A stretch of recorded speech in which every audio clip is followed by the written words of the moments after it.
మనెల్లరకు తోడయుండి రాకడలో మేఘమెక్కే ధన్యత దేవుడు మనెల్లరకు అనుగ్రహించునుగాక. ఆమేన్. దయచేసి కూర్చుందాం, వాక్కులోనికి వెళ్దాం. దయచేసి కూర్చుందాం, వాక్యాన్ని ధ్యానం చేసుకుందాం, వాక్యాన్ని వినడానికి ప్రయత్నిద్దాం. లైవ్ స్టార్ట్ అయిందా? ఓకే. ఆల్రెడీ మనము కానాను స్త్రీ గురించి అనేక విషయాలు ధ్యానం చేస్తున్న వారమైనాం. కానాను స్త్రీ గురించి మీకు రెండు విధాలుగా కానాను స్త్రీ గురించి తెలియచేయటము మేము ప్రారంభించిన వారమైనా. సమయం కరెక్ట్గా 9:10 అవుతూ ఉన్నది. 10 గంటల కల్లా వాక్యం ముగించబడుతుంది, గమనించగలరు. ఎవరు 10 గంటల వరకు అటు ఇటు తిరగవద్దు, నిశ్శబ్దంగా కూర్చోడానికి ప్రయత్నించండి. కానాను స్త్రీ గురించి ధ్యానాంశములు మనము చేసిన వారమైనా. ఈవిడి ఒక యూదురాలు కాదు, అన్య జాతికి చెందిన స్త్రీ అని, తర్వాత విశ్వాసము గెలుస్తుంది అన్న అంశముతో కానాను స్త్రీ గురించి మనము ధ్యానాంశాలు చేస్తూ వచ్చాం. బాధ మనలను దేవుని దగ్గర తీసుకొచ్చుదని, విశ్వాసం వచ్చే అవరోధాలను అధిగమిస్తుందని, తల్లి ప్రేమ యొక్క త్యాగమని, తర్వాత ఇలాగ కొన్ని విశ్వాసపు మాటలు మార్పు తెస్తాయని, దేవుడు విశ్వాసమును గౌరవించారని, ప్రార్థనలో నిలకడగా ఉన్నదని కొన్ని విషయాలు ధ్యానము చేసిన వారమై ఉన్నాం. అంత మాత్రమే కాక పోయిన ఆదివారము వినయముతో కూడిన పట్టుదల విశ్వాసము అనే అంశం మీద మనము ధ్యానము చేసిన వారమై ఉన్నాం. వినయముతో కూడిన పట్టుదల విశ్వాసము, దానిలో మొదటి 2 వచనాలు విశ్వాసము ప్రారంభమైన స్థలమని, 23 నుంచి 26 వరకు విశ్వాసము పరీక్షించబడుతుందని, 27వ వచనం విశ్వాసపు లోతు అని, 28వ వచనం విశ్వాసానికి లభించిన ప్రతిఫలమని ధ్యానము చేసిన వారమేనా. విశ్వాసము ప్రారంభమైన స్థలమును కొన్ని విషయాలు ధ్యానము చేశాం. తర్వాత విశ్వాసము పరీక్షించబడినది, అక్కడ మౌనము, నిరాకరణ, అవమానం అనే విషయాలను మనము చూస్తూ ఉన్నాం. దేవుడు మౌనంగా ఉన్నారు, నిరాకరించారు, అవమానం జరుగుతూ ఉన్నది, కుక్కతో పోలుస్తారు. ఆ విషయాలు మనం ధ్యానం చేసిన వారమైనా. సమాధానం రాలేదని ప్రార్థన ఆపవద్దు, అది పరీక్ష కావచ్చు అన్న మాటను మనం ధ్యానము చేసాం. మనుషుల మాటల కన్నా దేవుని పాదముల చెంతే నిలబడండి అనేది కానాను స్త్రీ యొక్క, ఇదంతా కానాను స్త్రీకి సంబంధించింది. ఇంకా చాలా విషయాలని మీకు తెలియజేస్తాను. నెంబర్ 2, ఇది జకరియా ఎలిజబెత్ వారి గురించి. ఇది కూడా జకరియా ఎలిజబెత్ గురించి. మీకు ఈరోజు ఈ 3 కాదు, అవుట్ ఆఫ్ సిలబస్లోనికి వెళ్దాం. నా నోట్స్లోనికి వస్తాను. రాత్రి మీ కొరకు ఈరోజు సిద్ధపరిచిన ప్రసంగం 10కి కూర్చుంటే 1 గంటన్నర పట్టింది. ఎన్ని పేజీలు? ఒక 5-6 పేజీలు. ఈరోజు ఒక సందేశాన్ని విందాం. కొరింథీయులకు రాసిన పత్రిక, కానాను స్త్రీ గురించి అక్కడ పక్కన పెట్టండి, నేను మరలా మీకు వస్తాను. కొరింథీయులకు రాసిన పత్రిక మొదటి ఆదివారము ప్రభు బల్ల సంస్కార ఆరాధన విందులో ఉన్నాము కాబట్టి ఈరోజు ఒక గొప్ప వర్తమానాన్ని, మరలా కొత్త వాక్యాన్ని మీతో పంచుకోవాలని నేను ఆసక్తి కలిగి ఉన్నాను. బలో క్రీస్తు మహారాజుకు దేవునికి మహిమ కలుగును గాక. వచ్చేవాళ్ళు వస్తూ ఉంటారు, డిస్టర్బ్ చేయొద్దు, మీరు అటు ఇటు చూడొద్దు, మీరు వాక్యం మీద కాన్సన్ట్రేషన్ చేయండి. కొరింథీయులకు రాసిన 2వ పత్రిక 5వ అధ్యాయము. ఈరోజు మనము చదవబోయే వాక్యాన్ని 6 నుంచి 10 వచనాలను లోతుగా ధ్యానము చేయడానికి ప్రయత్నిద్దాం. కొరింథీయులకు రాసిన పత్రిక, మనకి పౌలు గారు 3 పత్రికలు రాశారు. 3 పత్రికలు రాశారు. మీకు పరిశుద్ధ గ్రంథంలో 2 పత్రికలు మాత్రమే కనబడుతూ ఉన్నాయి. 3వ పత్రిక, 2వ పత్రిక, అసలైన 2వ పత్రిక పరిశుద్ధ గ్రంథంలో లేదు. కాబట్టి 3వ పత్రికనే మనం 2వ పత్రిక చదువుతున్నాం. కానీ పౌలు గారు 3 పత్రికలు రాశారు అన్న విషయాన్ని మీరు గమనించవచ్చు. కానీ మనకున్న గ్రంథంలో, ఇవ్వబడిన గ్రంథంలో 2 పత్రికలు కనబడుతున్నాయి. ఆ 3వ పత్రిక, 2వ పత్రిక చదువుతున్నా. 2వ పత్రిక మీకు చెప్పడానికి అంత అవసరత లేదు. 66 పుస్తకాలు దేవుడు మనకు అనుగ్రహించారు. అది రాబోయే రోజుల్లో తెలుసుకుందాం. కాబట్టి ఈ యొక్క 3వ పత్రికని 2వ పత్రిక చదువుతున్న మనము 5వ అధ్యాయము ఒకసారి 6 నుంచి 10 వచనాలు వాక్యాన్ని లోతుగా ధ్యానం చేయడానికి ప్రయత్నిద్దాం. అందరూ నాతో పాటుకు రండి. రాత్రికాల సమయంలో ప్రారంభించాను, ఈ వాక్యమును లోతుగా వెళ్ళడానికి ప్రయత్నిద్దాం. 6వ వచనం కాడ నుండి చదువుదాం. వేలు చూపు వలన కాక విశ్వాసము వలనే నడుచుకొనుచున్నాము. 7వ వచనం, గనుక ఏ దేహములో నివసించుచున్నంత కాలము ప్రభునకు దూరముగా ఉన్నామని ఎరిగి ఉండి ఎల్లప్పుడూ ధైర్యము గలవారమై ఉన్నాం. 8వ వచనం అందరూ కలిసి చదవడానికి ప్రయత్నం చేయండి. బైబిల్ చూడగలిగిన వారు చూడండి, చూడలేని వారు వినడానికి మీ మనసు ఉంచవలసిందిగా మనం చేస్తున్నాం. 8వ వచనం, ఇట్లు ధైర్యము కలిగి ఈ దేహమును విడిచిపెట్టి ప్రభునొద్ద నివసించుటకు ఇష్టపడుచున్నాము. కావున దేహమందున్నను దేహము విడిచినను ఆయనకిష్టులై ఉండవలనని మిగిలి అపేక్షించుచున్నాము. ఎందుకనగా తాను జరిగించిన క్రియలు చొప్పున అవి మంచివైనను సరే చెడ్డవైనను సరే దేహముతో జరిగించిన వాటి ఫలము ప్రతి వాడు పొందినట్లు మనందరమును క్రీస్తు న్యాయపీఠం ఎదుట ప్రత్యక్షము కావాలెను. దేవుడు తన పరిశుద్ధ మాటలను దీవించును గాక. దేవునికి మహిమ కలుగును గాక. ఆమె చెప్దాం. 2 చేతులు పైకెత్తి దేవునికి కీర్తి కలుగును గాక. దేవుని నామము నిత్యము స్తుతించబడును గాక. 2 చేతులు పైకెత్తి చప్పట్లు కొడుతూ బలంగా దేవుని నామాన్ని మహింపరచుదాం. ఓకే, చాలా సంతోషం.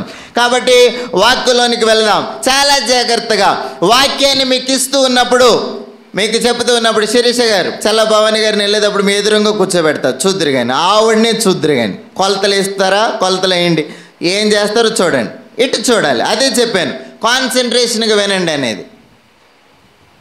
వాక్యాన్ని చాలా జాగ్రత్తగా పఠించండి. బలో క్రీస్తు మహారాజుకు దేవునికే మహిమ కలుగును గాక. వాక్యాన్ని మీకు చెబుతూ ఉన్నప్పుడు నేను వీలైనంత వరకు గంటల తరబడి కూర్చొని మీకు వాక్యాన్ని అందిస్తూ ఉన్నప్పుడు కొన్ని రాసుకునేవి, చదువు వచ్చిన వాళ్ళు రాసుకునే వాళ్ళు రాసుకోవచ్చు.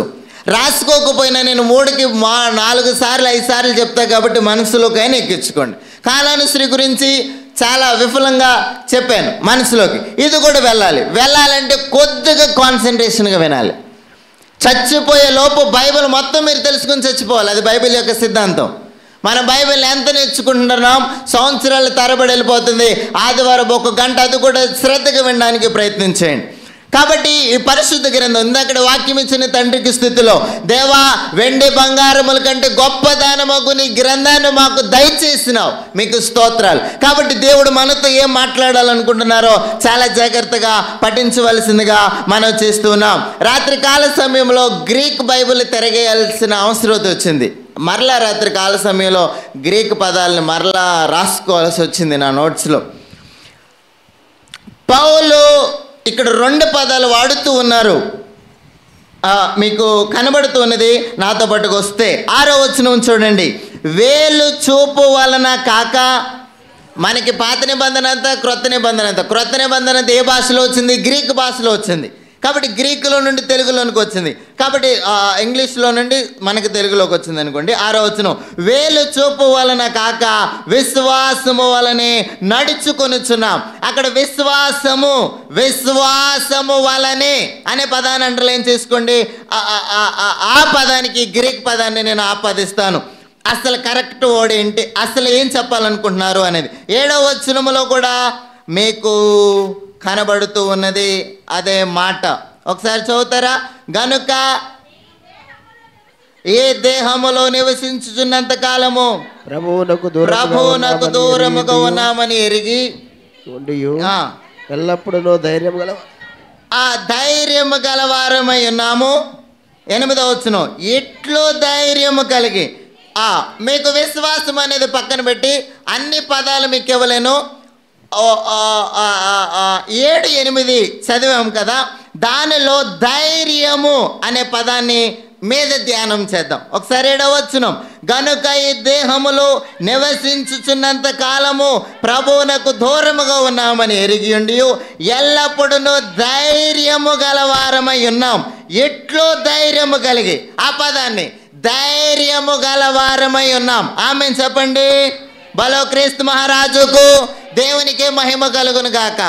అసలు ఈ యొక్క 6 నుండి 10 వచనాలు ఈరోజు మనం ధ్యానం చేస్తున్నాం. ఎన్ని వచనాలు? 6 నుండి 10 వచనాలు. 6 నుండి 10 వచనాలు పౌలు ఏం చెప్తూ ఉన్నారో అది మీకు తెలియచేస్తూ, ఆ ధైర్యము గలవారమై అనే పదాన్ని మీరు ఒకసారి 7వ వచనం చదవండి. గనుక ఈ దేహములో నివసించుతున్నంత కాలము ప్రభువునకు దూరముగా ఉన్నామని ఎరిగియుండి ఎల్లప్పుడూ ధైర్యము గలవారమై, ఎట్లో ధైర్యము కలిగి, 2 పదాలు, ధైర్యము గలవారమై. ఏం గలవారమై? అందరు చెప్పండి, అందరు చెప్పండి ఆ మాట. ఇప్పుడు చూడండి, మీకు ఒక మాట చెప్పా ఆల్టర్ మీద నిలబడి, విశ్వాసము గెలుస్తుంది, మరలా వచ్చే సంవత్సరం వరకు బ్రతుకుతాడు. ఏంటది?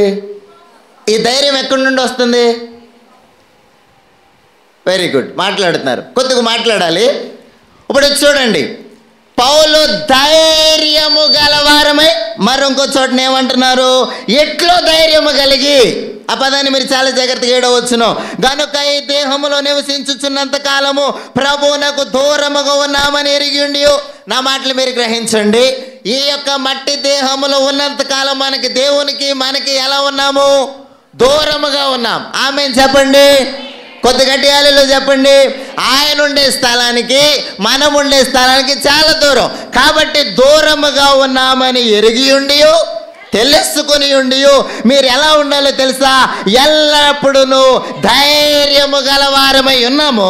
8వ వచనం, ఎట్లో ధైర్యము కలిగి ఈ దేహమును విడిచిపెట్టి ప్రభువునొద్ద నివసించుటకు ఇష్టపడుచున్నాం. 2 ధైర్యాలు చెప్పాడు. అసలు గ్రీక్ పదంలో థారియో అనే పదము నుంచి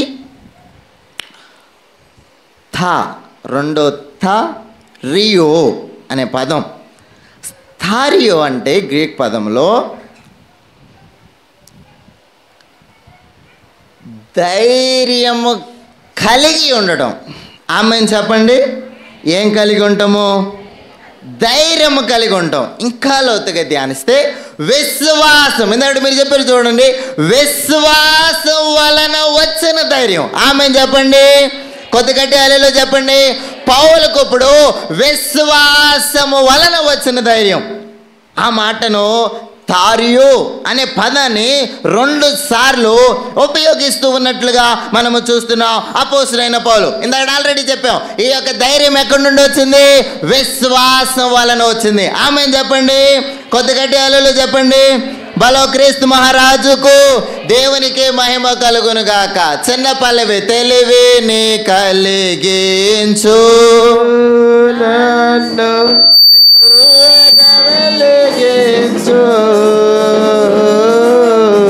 తెలివిని కలిగించు నన్ను వెలిగించు. ఓకే, చాలా సంతోషం. దేవునికి మహిమ కలుగును గాక. ఇప్పుడు ఈ విశ్వాసము ధైర్యము వలన వచ్చింది అనేది మీరు గ్రహించడానికి ప్రయత్నిద్దాం. ఓకేనా? అప్పుడు నేను విభజిస్తాను. 6 నుండి 10 వచనాలు మీకు విభజించి ఈరోజు వర్తమానాన్ని మీకు తెలియచేస్తా. మనము ఈ పండగ ఆనంద మాసములో క్రిస్మస్ పండుగను జరిగిస్తూ ఉన్నాం. ఏ పండుగను? వెనక్కి జరుగు, కొద్దిగా నువ్వు కూడా వెనక్కి జరుగు. ఏ పండుగ జరిగిస్తూ ఉన్నాము? క్రిస్మస్ పండుగ. ఈ క్రిస్మస్ పండుగలో క్రీస్తు రక్షకుడుగా దావీదు పట్టణం ఉంది నేడు రక్షకుడు మీ కొరకు పుట్టి ఉన్నాడు. ఈయనే ప్రభు అయిన యేసుక్రీస్తు అని మనం చదువుతున్న వారమై ఉన్నాం. నా మాటలు మీరు గ్రహించడానికి ప్రయత్నం చేయండి. తర్వాత క్రీస్తు రక్షణకర్తగానే కాదు, ఆయన న్యాయాధిపతిగా ఉన్నాడని పౌలు తెలియజేస్తూ ఉన్నాడు. ఆమె చెప్పండి, కొద్ది గట్టి హల్లెలూయా చెప్పండి. ఆయన రక్షణకర్తే కాదు, న్యాయాధిపతిగా కూడా మనం చూడాలి. ఆయన ఒక బాలుడుగా చూడటమే కాదు, ఆయన న్యాయాధిపతిగా కూర్చుని ఆ రోజులు రాబోతున్నాయి. అది 2వ రాకడ. ఆమేన్ చెప్పండి. ఇప్పుడు ఈ కొరింథీయులకు రాసిన పత్రిక మీకు థారియో అనే పదములు ధైర్యం కలిగి ఉండడం. ఎక్కడి నుండి వచ్చింది ధైర్యం అంటే? విశ్వాసం వలన ధైర్యము. అందుకని మేము ఎల్లప్పుడూ ధైర్యం గలవారమై ఉన్నాను అన్నాడు. ఎప్పుడెప్పుడంట? ఆ పదాన్ని మీరు అండర్లైన్ చేసుకున్నారా? 7వ వచనములో ఒకసారి 7వ వచనములో, గనుక ఈ దేహములో నివసించుచున్నంత కాలము ప్రభునకు దూరముగా ఉన్నామని ఎరిగిండి ఎల్లప్పుడూ ఎలా ఉన్నారంట? ధైర్యము గలవారమై ఉన్నాము. 8వ వచనం, ఇట్లు ధైర్యము కలిగి ఈ దేహమును విడిచిపెట్టి ప్రభునొద్దకు నివసించడానికి ఇష్టపడుచున్నాం. చనిపోయిన తర్వాత ఎక్కడికి వెళ్తామంట? ప్రభునొద్దకు వెళ్దాం. ఇప్పుడు ఒకసారి మీరు ఈ 6 నుండి 10 వచనాల అంశం రాసుకోండి, లేకపోతే వినండి ఏం చెప్తాను అనేది. కనబడని వాటి మీద దృష్టి, అలా రాసుకోండి. కనబడని వాటి మీద దృష్టి అన్న ఒక అంశం రాసుకోండి. అంశం మీద కూడా మాట్లాడతా. మరలా ఇంకో అంశం, 2 వాక్యాలు విల్ గివ్, నేను ప్రయత్నిస్తాను ఏదో ఒక వాక్యంలో. మరొక అంశం రాసుకోండి, ప్రభుతో ఉండే ఆశ విశ్వాసికి ధైర్యం అని కూడా రాసుకోవచ్చు. మీకు 2 అంశాలు తెలియచేశాను. కనబడని వాటి మీద దృష్టి. ఇప్పుడు పౌలు గారు కనబడే దాని గురించి మాట్లాడుతూ ఉన్నారా? కనబడని దాని గురించి మాట్లాడుతూ ఉన్నారా? కనబడని దాని గురించి. అదే పరలోక రాజ్యం. ఆమె చెప్పండి. బలో క్రీస్తు మహారాజుకు. ఇప్పుడు మరి ఒక అంశము మీకు ఇచ్చాను, ప్రభుతో ఉండే ఆశ విశ్వాసికి ధైర్యం అని కూడా రాసుకునవచ్చు. ఇప్పుడు మనం కొరింథీయులకు రాసిన పత్రికను ఎన్ని వచనాలు మనం తీసుకున్నాం ఈరోజు వాక్యానికి? 5 వచనాలను మనం తీసుకున్నాం. ఆమె చెప్పండి, ఎన్ని వచనాలు తీసుకున్నాం? 5 వచనాలు. ఒక్కసారి 6-7 వచనాలు ఎలా రాసుకోండి. విశ్వాసికి ధైర్యం 6-7 వచనాల్లో ఒక మాటలో చెప్పాలంటే ఒక అంశం మీద వెళ్దాం. అదే అంశం ఏంటంటే 2 అంశాన్నిగా వాక్యంలోకి తీసుకోండి. ఈరోజు ప్రభుతో ఉండే ఆశ విశ్వాసికి ధైర్యం. నేను ఎవరితో ఉండాలి? ప్రభుతో ఉండాలన్న ఆశ మనకు ఉండాలి. ఆమె చెప్పండి. ఎంతమంది పరలోక రాజ్యానికి వెళ్దామంటారు? హల్లెలూయా చెప్పండి. కాబట్టి ప్రభుతో ఉండే ఆశ విశ్వాసికి ధైర్యం. 6-7 వచనాలు విశ్వాసికి ధైర్యం కనబడుతుంది. 8వ వచనం ప్రభుతో విశ్వాసి యొక్క గమ్యం కనబడుతుంది. 6-7 వచనాలు విశ్వాసికి ధైర్యం కనబడుతుంది. 8వ వచనం విశ్వాసి గమ్యం కనబడుతుంది. 9వ వచనంలో విశ్వాసి యొక్క లక్ష్యం కనబడాలా? ఈ 3 వచనాలు, 3 మాటలు మరొకసారి. విశ్వాసం అనే మాట వెళుతూ ఉంది, గమనించబద్దులై ఉన్నారు. ఈ విశ్వాసం ఎక్కడి నుండి వచ్చింది? దేవుని దగ్గర నుండి వచ్చింది. ఎలా వచ్చింది? చదవటం ద్వారా, వినుట ద్వారా, గ్రహించుట ద్వారా. ప్రభుతో ఉండే ఆశ విశ్వాసికి ధైర్యం. ఈరోజు అంశం చెప్పండి అందరికీ, ప్రభుతో ఉండే ఆశ. అందరు చెప్పండి, కొద్ది గట్టిగా చెప్పండి, ఇంకా గట్టిగా చెప్పండి. ప్రభుతో ఉండే ఆశ విశ్వాసికి ధైర్యం. ఈరోజు వర్తమానం వింటున్న మీరు ప్రభుతో ఉండే ఆశ కలిగి జీవించాలి. 6-7 వచనాలు కనుక చదవగలిగితే విశ్వాసికి ధైర్యం కనబడుతుంది. 8వ వచనం విశ్వాసి యొక్క గమ్యం కనబడుతుంది. 9వ వచనం విశ్వాసి యొక్క లక్ష్యం కనబడుతుంది. 10వ వచనం విశ్వాసి యొక్క ప్రతిఫల దినం కనబడుతుంది. దేవునికి మహిమ కలుగును గాక. కొద్దిగా 3వ పత్రిక పౌలు రాసింది చాలా కష్టం, చాలా చాలా చాలా కష్టం. ఆ కష్టంలో గుండా మనము కొన్ని విషయాలు నేర్చుకుంటూ ఉన్నాం. నాతో పాటుగా మరొకసారి రండి. 6-7 వచనాలు విశ్వాసికి ధైర్యం. అందరూ చెప్పండి, విశ్వాసికి ఏముందంట? ధైర్యం. కొద్ది గట్టిగా చెప్పండి, విశ్వాసికి ఏముంది? ఇప్పుడు 6వ వచనం 7వ వచనం చదవండి. ఇప్పుడు మీరు వేలు చూపు వలన కాక విశ్వాసం వల్లే నడుచుకొనిచున్నాం. ఎలా నడుచుకుంటున్నారంట? విశ్వాసం వల్ల నడుచుకుంటున్నాం. 7వ వచనం గనుక ఈ దేహములో నివసించుచున్నంత కాలము ప్రభునకు దూరముగా ఉన్నామని ఎరిగిండి ఎల్లప్పుడూ ధైర్యము గలవారమేనా. అదే విశ్వాసికి ధైర్యం అని చెప్పా. 6-7 వచనాలు అర్థమైంది. ఇప్పుడు బలో క్రీస్తు మహారాజుకు 6-7 వచనాలు ఏంటిది? విశ్వాసికి ధైర్యము. ఎవరిని బట్టి? దేవుని బట్టి. Very good. 8వ వచనం ఏమని చెప్పాను? విశ్వాసి యొక్క గమ్యం. విశ్వాసి ఎక్కడికి వెళ్తాడో తెలుసా? 8వ వచనం ఇట్లు ధైర్యము కలిగి ఈ దేహము విడిచిపెట్టి ప్రభువునొద్ద నివసించడానికి ఇష్టపడుతూ ఉన్నాం. పౌలు ఏం చెప్పాడంటే 8వ వచనం, ఎట్లు ధైర్యము కలిగి ఏ దేహమును విడిచిపెట్టి ప్రభువునొద్ద నివసించడానికి ఇష్టపడుచున్నాం. మన్నైనది వెనుకటి వలని మట్టిలోనికి వెళ్ళిపోద్ది. ఆత్మ దాన్ని దయచేసిన దేవుని దగ్గరికి వెళ్ళదు. ఆమేన్ చెప్పండి. బలో క్రీస్తు మహారాజుకు ఇప్పుడు మన గమ్యం ఏంటి? ఆయన దగ్గరికి వెళ్ళడమే. మట్టి ఎక్కడికి వెళ్ళిపోద్ది? మట్టిలోకి వెళ్ళిపోద్ది. ఆత్మ ఎక్కడికి వెళ్ళద్ది? దాన్ని దయచేసిన దేవుని దగ్గరికి వెళ్ళద్దు. పంక్తిలోకి క్రిస్మస్ పంక్తిలోకి రండి, క్రిస్మస్ పంక్తిలోకి రండి, పంక్తిలోకి రండి, క్రిస్మస్ పంక్తిలోకి రండి, క్రిస్మస్ పంక్తిలోకి రండి. Very good. 6-7 వచనాలు విశ్వాసికి ధైర్యం.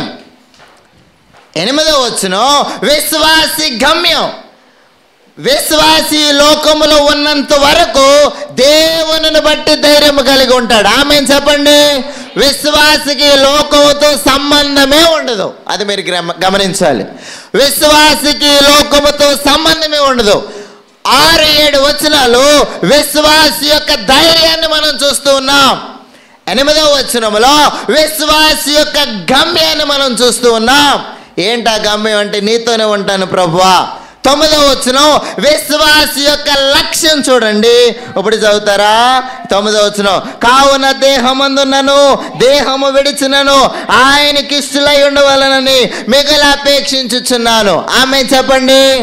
పౌలు గారు ఏమని చెప్పారంటే, నేను ప్రాణముతో ఉన్నా, ఒకవేళ నాలో ప్రాణం పోయినా, మనము బ్రతికినంత కాలమైనా చనిపోయిన తర్వాత అయినా ఆయనకి ఇష్టలుగా బ్రతకాలి. ఆమె చెప్పండి.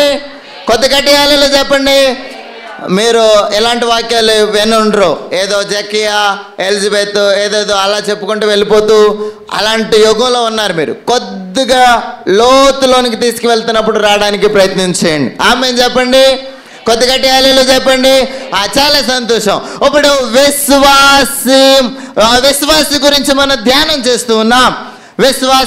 విశ్వాసి గురించి ధ్యానం చేస్తూ విశ్వాసికి ధైర్యము దేవుని బట్టి, విశ్వాసికి గమ్యము కూడా దేవుని బట్టి, విశ్వాసి యొక్క లక్ష్యం ఏంటో తెలుసా? నేను బ్రతికినంత కాలం ఆయనకి ఇష్టడుగా ఉండాలి. చనిపోయినా సరే ఎవరికి ఇష్టలుగా ఉండాలి?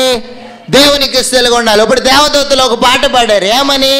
సర్వోన్నతమైన స్థలములలో దేవునికి మహిమయు, ఆయనకి ఇష్టలైన మనుషులకు భూమి మీద ఏంటిది? సమాధానం. కాబట్టి ఇప్పుడు సమాధానం ఎవరికి?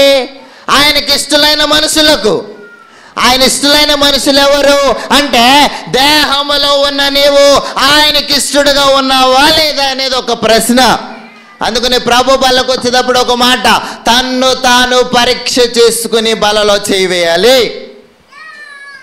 కాబట్టి ఈ ప్రభు వల్ల నాగరేణి కొద్దిగా వెనక్కి తీసుకెళ్ళి ఆ పిల్ల వెనకాల కూర్చో. ముందున్న వాళ్ళకి డిస్టర్బెన్స్ కలగనియొద్దు. వెనక్కి తీసుకెళ్ళి వెనకాల కూర్చో. కవిత వెనకాల కూర్చో. వెళ్ళి ఆ పిల్లని తీసుకెళ్ళిపో అర్జెంటుగా. చిన్నపాలెవని పాడుకుందాం. దేవ స్తోత్ర గానముల్పై దివ్య స్థలములో, దేవ మారు గానముల్ బోధేశ స్థలములో, దేవలోక పావనులను దీన నరులను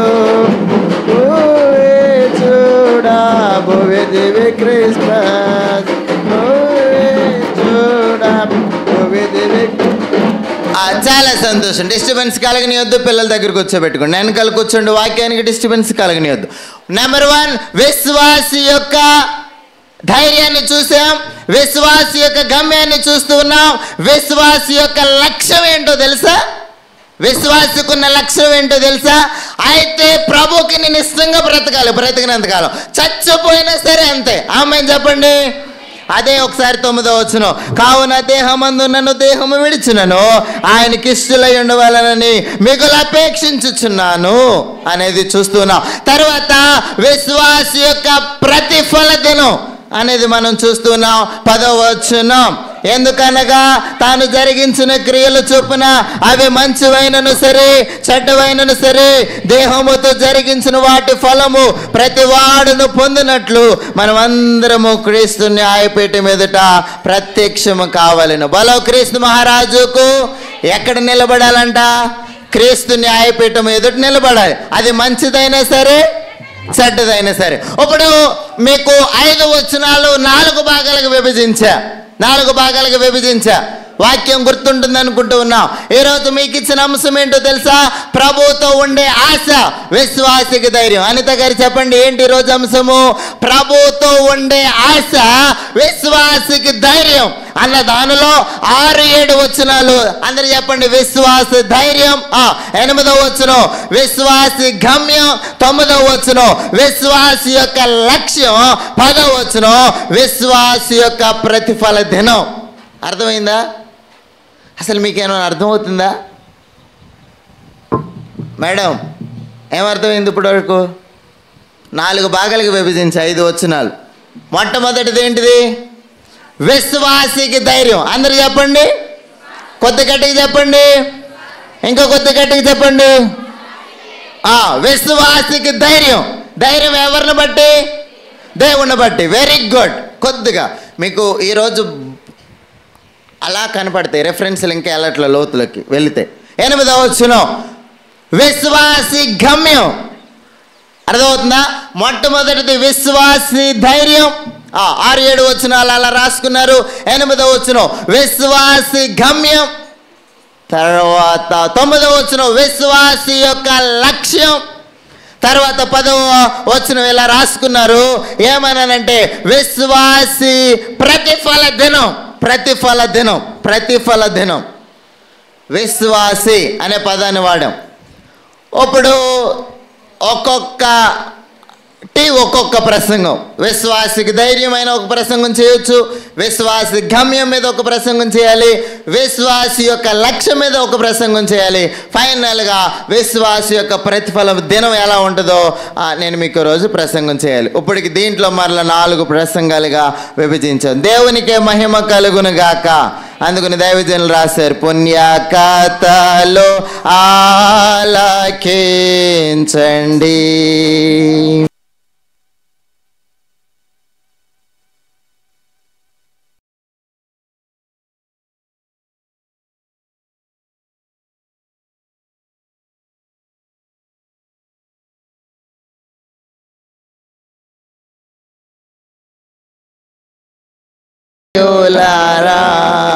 పుణ్య కథలు ఆలకించండి.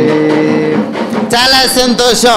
విశ్వాసి యొక్క ధైర్యం. 2వ మాట చెప్పండి, విశ్వాసి యొక్క గమ్యం. 3వ చెప్పండి, విశ్వాసి యొక్క లక్ష్యం. తర్వాత విశ్వాసి యొక్క ప్రతిఫల దినాన్ని మనం చూస్తూ ఉన్నాం. కాబట్టి మన లక్ష్యం ఏంటో తెలుసా? బ్రతికినంత కాలము ఆయనకిష్టులుగా బ్రతకడానికి ప్రయత్నిద్దాం. ఇప్పుడు కింద నుండి పైకి వెళ్తే ఇంకా గమ్మత్తుగా ఉంటుంది. విశ్వాసి యొక్క ప్రతిఫల దినం 10వ వచనాన్ని ఈరోజు కాన్సన్ట్రేషన్ చేసి చదువుదాం. అందరం కలిసి చదువుదాం. 10వ వచనం. అందరూ పరిశుద్ధ గ్రంథాలు తీస్తే అదే పేజ్ నెంబరు 161, 5వ అధ్యాయము. ఎన్నో వచనం అండి? 10వ వచనం. అందరు కలిసి చదువుతారని ఆశపడుచున్నాను. ఎందుకనగా తాను జరిగించిన క్రియల చొప్పున. చాలా జాగ్రత్తగా గమనించండి. తాను మరొకసారి 10వ వచనం. ఎందుకనగా తాను జరిగించిన క్రియల చొప్పున అవి మంచివైనను సరే చెడ్డవైనను సరే. ఏంటంటే అవి మనసు అనుష మంచివైనను సరే చెడ్డవైనను సరే. చాలా జాగ్రత్తగా గమనించండి. మరొకసారి 10వ వచనం. ఎందుకనగా తాను జరిగించిన క్రియల చొప్పున అవి మంచివైనను సరే చెడ్డవైనను సరే దేహముతో జరిగించిన వాటి ఫలమును ప్రతివాడును పొందునట్లు.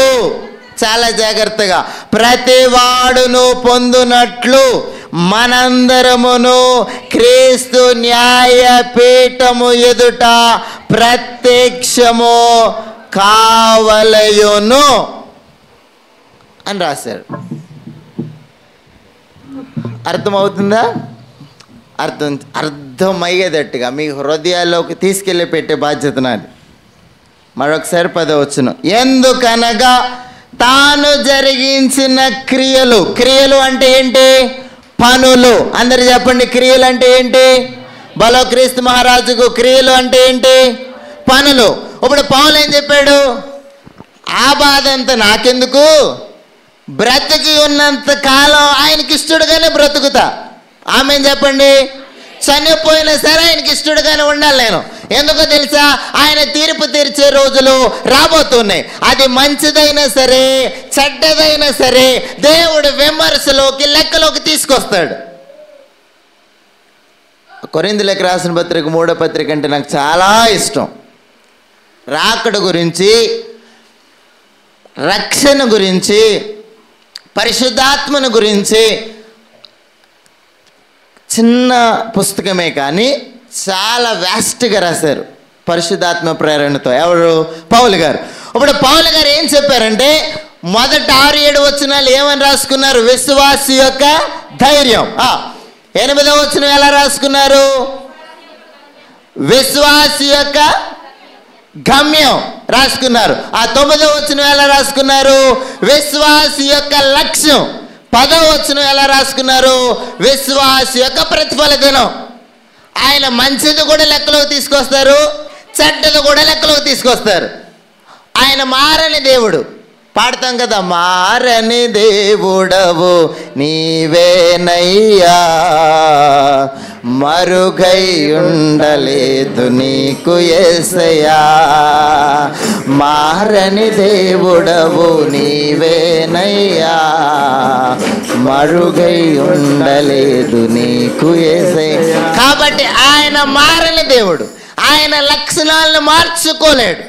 ఆయన తానంతడు తానే ఉన్న దేవుడు. దైవ లక్షణాల స్థుతుల్లో చదువుకుంటున్నాం. ఏమని?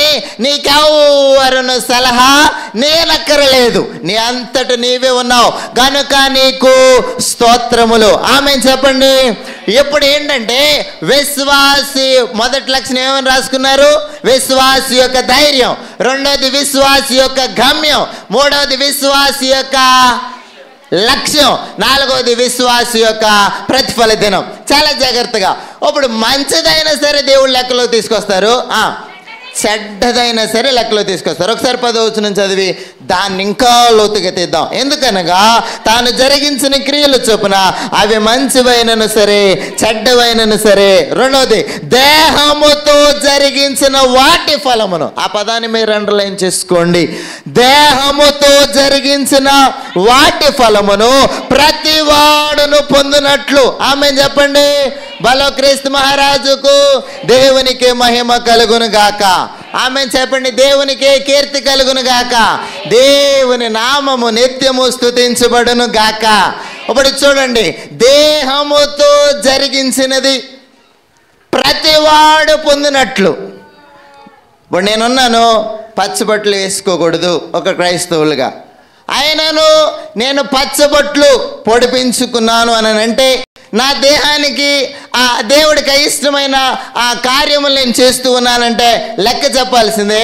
ఆ తర్వాత నా దేహము నా యొక్క కోరికల కొరకు, నా యొక్క ఇష్టానుసార కొరకు నేను వాడినప్పుడు నేను ప్రతిదీ కూడా దేవునికి ఆ లెక్కలో చెప్పవలసిందే. కాబట్టి ఇక్కడ దేహముతో జరిగించిన ప్రతి దాని ఫలాన్ని పొందినట్లుగా అని పౌలు గారు రచించారు. మరొకసారి పరిశుద్ధాత్మ దేవుడు ఏమని రచించారో చూద్దాం. దేహం వాటి ఫలమును ప్రతివాడు పొందినట్లు మనందరము క్రీస్తు న్యాయపీఠం ఎదుట ప్రత్యక్షము కావాలను. ఆమె చెప్పండి. కొత్త కట్టాలలో చెప్పండి. బలో క్రీస్తు మహారాజుకు మనందరూ కూడా ఎక్కడ నిలబడాలంట? క్రీస్తు న్యాయపీఠం ఎదుట నిలబడాలి. ఆమె చెప్పండి. కొత్త కట్టాలలో చెప్పండి. దేవునికి మహిమ కలుగును గాక, దేవునికి కీర్తి కలుగును గాక, దేవుని నామము నిత్యము స్తుతించబడును గాక. ఇది ఆకాశము గతించిపోయిన అమ్మాయి. ఇటు చూడాలి. ఆకాశం గతించిపోయినా భూమి గతించిపోయినా ఆయన మాటలు గ్రతింపు. మీరు ఇంకాను ఏ దేవుడే నిజమైన దేవుడే అని పరిశోధనలు మీరు చేయాలంటే బైబిల్ బాగా చదవండి. బైబిల్ ఎక్కడి నుండి వచ్చిందో మీకు అర్థమవుతుంది. ఏ దేవుడే నిజమైన దేవుడు? దేవుడు తన ప్రజలను, మీ దేవుడు ఎంత గొప్ప దేవుడో తెలుసా? ఆయన తన లక్షణాలను మార్చుకోడు. దావీదు నాకు ఇష్టానుసారుడు అని చెప్పి ఆ దేవుడు చంకలు గుద్దుకున్నారు. కానీ దావీదు తప్పు చేసినప్పుడు నాతాను ప్రవక్తను తీసుకొచ్చి బయటికి చెప్పాడు, నువ్వు చేసింది తప్పు, జాగ్రత్త, నీవు చేసిన దానికి నేను ప్రతిఫలం ఇస్తున్నాను. కాబట్టి ఈ దేవుడు కాంప్రమైజ్ అయ్యే దేవుడు కాదు. ఈ దేవుళ్ళలో ఉన్న లక్షణం ఏంటో తెలుసా? పెళ్లి చేసుకోండి, భార్య భర్తలే ఉండాలి. ఇక భార్య భర్త, భర్త భార్యనే దేహముతో. దేవుడు భార్య భర్తల్ని ఇచ్చిన కాంబినేషన్ చాలా గొప్పది. ప్రక్కటెముకలో నుండి వచ్చింది ఎవరు? భార్య. కాబట్టి నీ భార్య నీ దేహం వరకే, అక్కడ వరకే. పరాయి స్త్రీని చూసిన పురుషుడు లేక ఈ స్త్రీ పరాయి పురుషుడిని చూసిన అది దేహముతో జరిగించిన ప్రతి పని కూడా లెక్కలోకి వచ్చింది. ఇంకా పచ్చిగా చెప్పాలంటే ఇది ఉందని కొద్దిగా పైపైన చెప్తూ ఉన్నాను. కాబట్టి దేహముతో జరిగించిన ప్రతివాడు పొందినట్లు దేవుడు లెక్కలోకి తీసుకొస్తారు. లెక్కలోకి తీసుకొచ్చిన తర్వాత అగ్నిలో వదిలిపెడతారు. 7 ఏండ్ల శ్రమలు, 1000 ఏండ్ల పరిపాలన మీకు పాలు భాగం ఉండదు.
తండ్రి దయ గొప్ప నీ పాపముల కంటే నీ తండ్రి దయ గొప్ప మిత్రుడారా రమ్మో మిత్రుడారా రమ్మో. హల్లెలూయా.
బ్రతికాడు.